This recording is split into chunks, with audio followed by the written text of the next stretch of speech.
प्रदेश राजस्व अधिकारी कनिष्ठ प्रशासनिक सेवा संगठन के प्रदेशव्यापी आह्वान पर मंदसौर जिले के तहसीलदार और नायब तहसीलदारों की अनिश्चितकालीन हड़ताल लगातार दूसरे दिन भी जारी।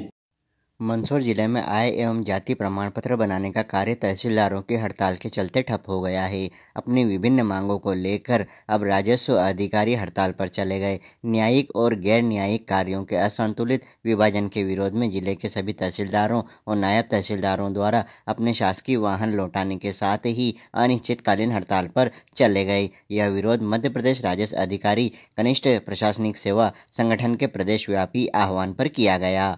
हाल ही में शासन द्वारा तहसीलदारों और नायब तहसीलदारों को न्यायिक और फील्ड कार्यों में बांटने का निर्णय लिया गया है, जिसके तहत कुछ अधिकारियों को केवल न्यायिक कार्य और कुछ को केवल फील्ड कार्य सौंपे गए। जिले के अधिकारियों ने इसे अव्यवहारिक करार देते हुए कहा कि इससे प्रशासनिक संतुलन गड़बड़ा जाएगा। तहसीलदारों द्वारा बताया गया कि अधिकारी डिजिटल हस्ताक्षर करने से भी इनकार कर चुके हैं और विभागीय व्हाट्सएप ग्रुप भी छोड़ दिए हैं। हड़ताल के दौरान अधिकारी केवल आपदा प्रबंधन से जुड़े कार्य करेंगे, बाकी सभी प्रशासनिक जिम्मेदारियों से दूरी बनाए रखेंगे। संगठन की प्रमुख मांगों में न्यायिक एवं गैर न्यायिक कार्यों का संतुलन, पूर्ण वितरण, वेतनमान में सुधार, पदोन्नति के अवसरों में वृद्धि और कार्यभार में कमी शामिल है।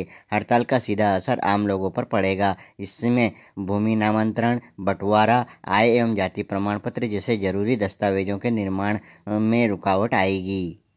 दूसरा दिन है आप लोगों का, क्या अभी तक कुछ मांगों का निराकरण वगैरह की संभावना क्या है? न्यायिक और गैर न्यायिक में हमारे संवर्ग को विभाजन किया गया, उसके विरोध में हम लोग बैठे हैं। आज दूसरा दिन हम काले कपड़े पहन के विरोध कर रहे हैं। क्या अभी तक दूसरा दिन सब कुछ सरकार के द्वारा कुछ आया हो कि आप लोगों की मांगों? अभी सरकार के द्वारा कोई ऐसा कुछ निर्देश नहीं मिले हैं। हमारा मुख्य मुद्दा यह है कि ये जो विभाजन की कार्य नीति लाई गई है, इसमें किसानों का हित हो रहा है।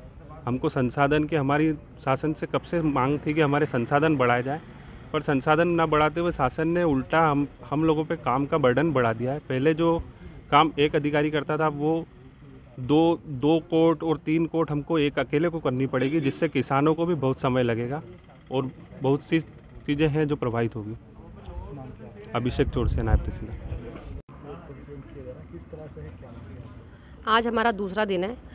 जो गैर न्यायिक और न्यायिक जो 2 भागों में तहसीलदारों को बांटा गया है, उसके विरोध में हम आज ब्लैक कपड़े पहन के यहाँ पे विरोध कर रहे हैं। जी आगे किस तरह से जारी रहेगा? जैसे भी आगे हम लोगों का सब प्लान होता जाएगा, वैसे वैसे हम आगे बढ़ते जाएंगे। संघ के निर्देश जैसे जैसे हमें मिलते जाएंगे।